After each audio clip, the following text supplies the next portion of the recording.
Hi, Todd. My name is Yolanda Davis, and I'm an analyst with the product research and modeling team. My goal today is to walk you through the results from the prospective customer analysis you requested to support the upcoming line of credit product. Rather than just send you a file with results, we thought it would be a good to also review with you our findings and answer any questions you and your team may have. I wanted to ensure that in addition to having the list, you also have insight into the trends we've seen in past customer campaign data, as well as have some background information on our techniques for identifying prospects. So today we'll be covering the following. First, we'll have a quick overview of our analytic processes. Then we'll review customer profile trends from past campaigns. We'll walk through information on the prospects we've identified and highlight any important variables that were key in identifying these customers. And finally, we'll discuss our recommendations to marketing for improving campaign communications, which may help to increase the likelihood of accepted offers. For our analysis, we were able to leverage our past customer data consisting of 4,000 records and pairing that information with credit history, vehicle ownership, and general demographic data. Our primary focus was not only to improve the quality of our leads by identifying prospects most likely to accept the offer, but we also wanted a model that we could easily interpret to help us better understand why these individuals were identified. This can greatly inform how we can generate prospect lists in the future. We also researched how we could improve marketing, our strategy, by analyzing communication trends that may be useful in optimizing our operations. To build an understanding of our existing customer profile, we focused on acceptance and rejection of past campaigns based on various demographics. First, when it came to marital status, we found that most of our customers are married overall and serve as the majority of those who accept offers.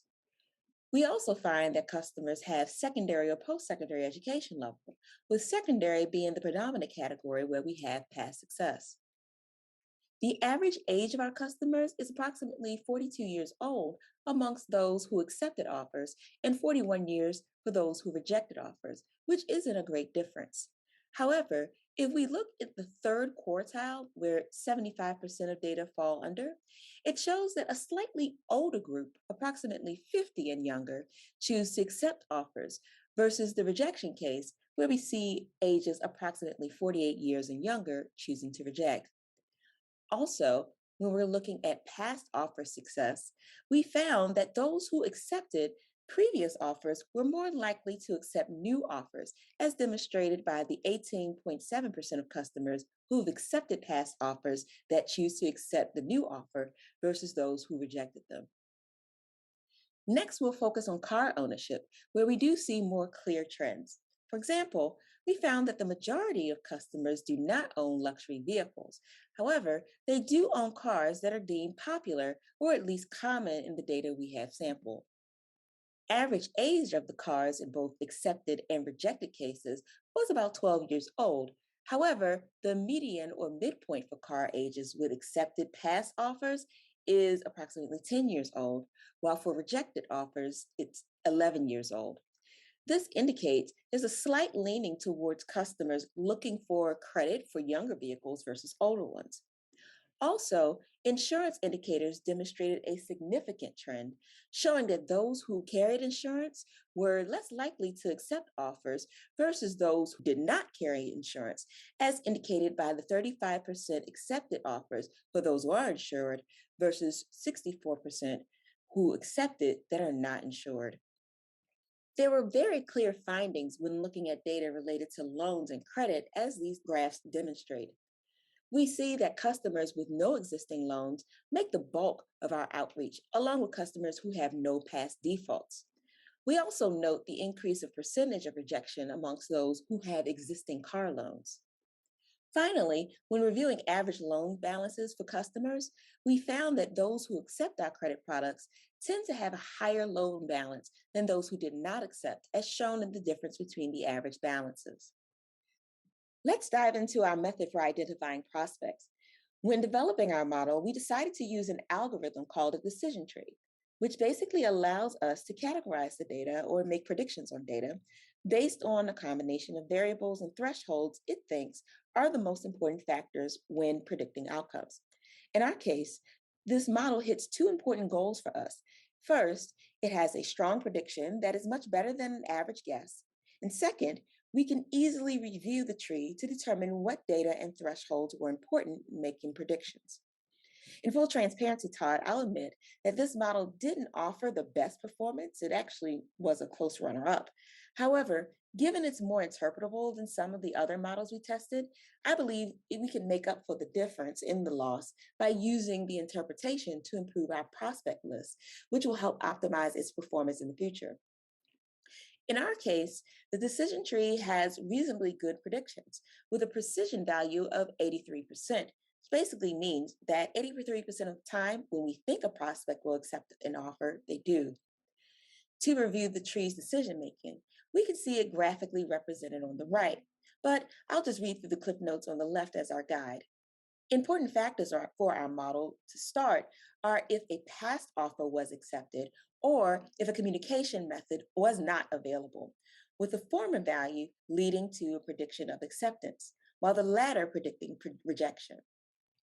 Other factors include the age of customers, with those over 61 immediately seen as accepting offers. Contacts that occur in March or June are also predicted as accepting. And when that criteria isn't met, individuals who are 26 and under are then predicted as accepting.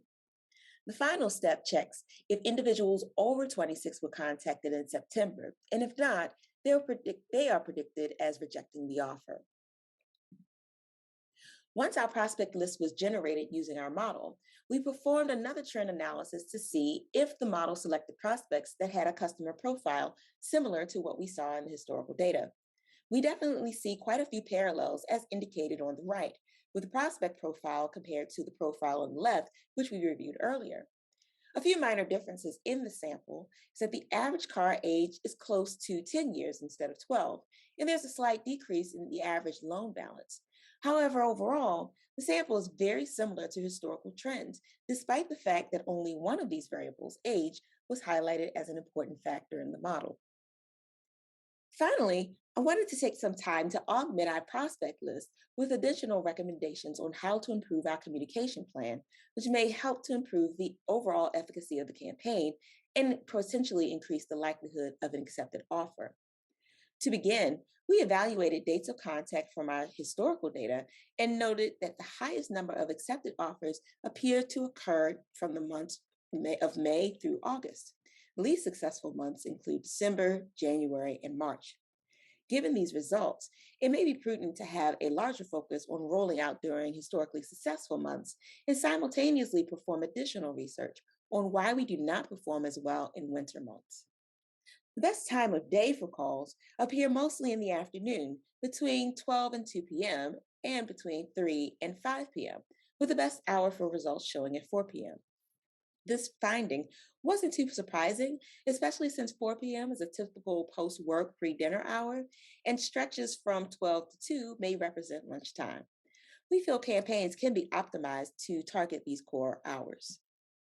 Finally, to further optimize time spent on calls, we analyzed the effectiveness of follow up calls or previous attempts, which, as shown, appears to have diminishing returns after the initial attempt.